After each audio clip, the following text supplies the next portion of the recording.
Can Britain return to its glorious past and overcome its troubling present? In a passionate speech at the Oxford Union, conservative commentator Charlie Kirk explored how Britain's achievements, values, and Christian heritage defined the modern world, and how recent changes have sparked a lot of debate regarding the nation's future. In this video, we share Charlie Kirk's insights and examine how leadership principles, whether embraced or ignored, determine the path to freedom and advancement or to stagnation and decline. Before we get into the details, if you love diving into political issues and enjoy hearing a principled take on them, then hit the like button, share this video, and subscribe to join the conversation. It will help our channel reach a wider audience. I never went to university. I take that as a great compliment. So therefore, everyone who went to university should be able to run circles around me. You'll be the judge, but I'll do my best. Has Donald Trump gone too far? Well, I could nitpick at how vague that question is. What is too far exactly? Are his tweets too long? Can all of us even agree on what we're aiming at? I don't think so.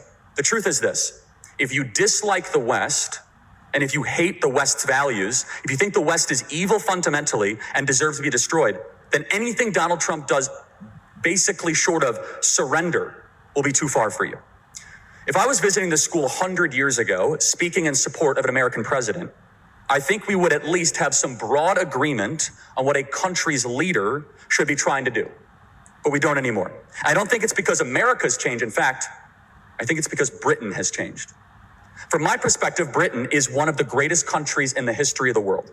You were the country of Shakespeare, the steam engine, and Adam Smith. You defeated Napoleon, you destroyed the slave trade, you stood up to Hitler.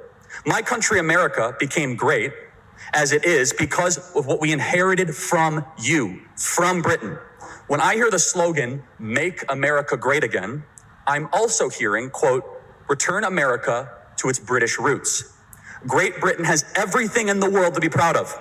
But when I look at Britain today, I see a country where the ruling elites are in a race to abandon the very values, the values that made them so great in the first place. I wish I could blame this all on labor, all on the left, but I can't. This country just had its 14th uninterrupted year of so-called conservative rule. And what did they conserve exactly? Well, they didn't conserve the ancient British rights to freedom of speech. In Britain today, 30 people a day are arrested for offensive posts on social media, according to The Telegraph. Praying silently within 600 feet of an abortion clinic can get you arrested in Scotland, as a 74-year-old woman named Rose just learned weeks ago. Members of Parliament scold British citizens for thinking they have the right to say that they do not have the right to say things that offend Muslims. 14 years of conservative rule didn't conserve British prosperity. Adjusted for inflation cost of living, the average British worker makes less today than they did in 2008. Outside of London, the British have lower incomes than every one of America's 50 states, and it never used to be this way. British industry pays 4 times as much for electricity as America does. You have the highest electricity rates in the world, a consequence of a choice of going net neutral. Nothing will kill a modern economy faster than high energy prices. And the country that invented the steam engine now has some of the highest energy prices on the planet. But above all, 14 years of conservative control didn't preserve the British nation.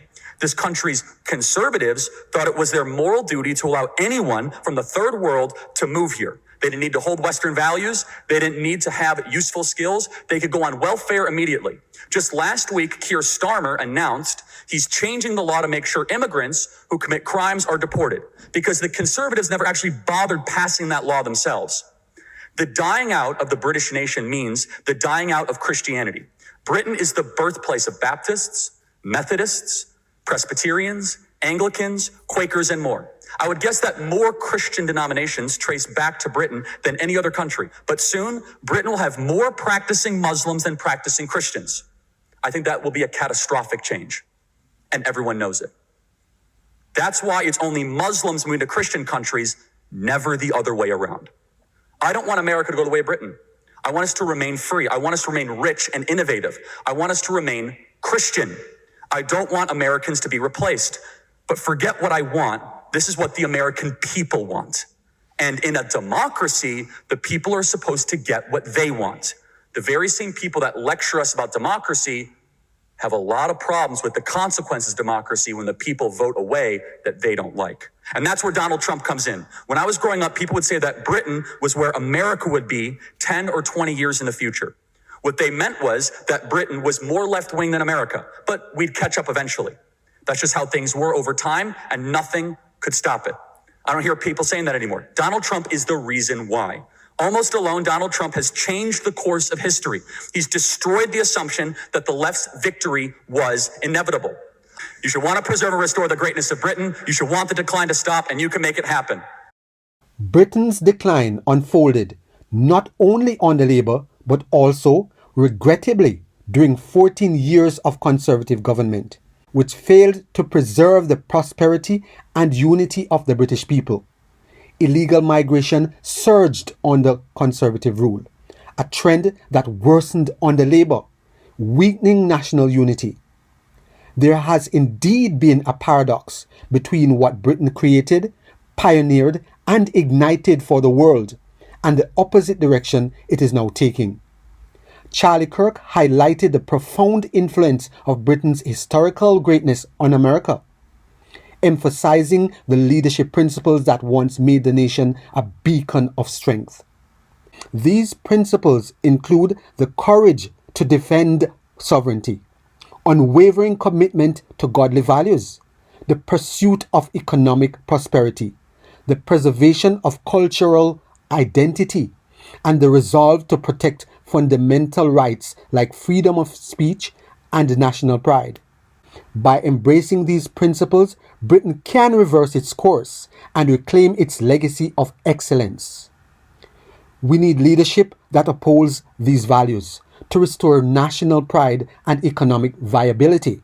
Bold policies rooted in traditional British heritage will pave a future of opportunity and unity and make Britain great again.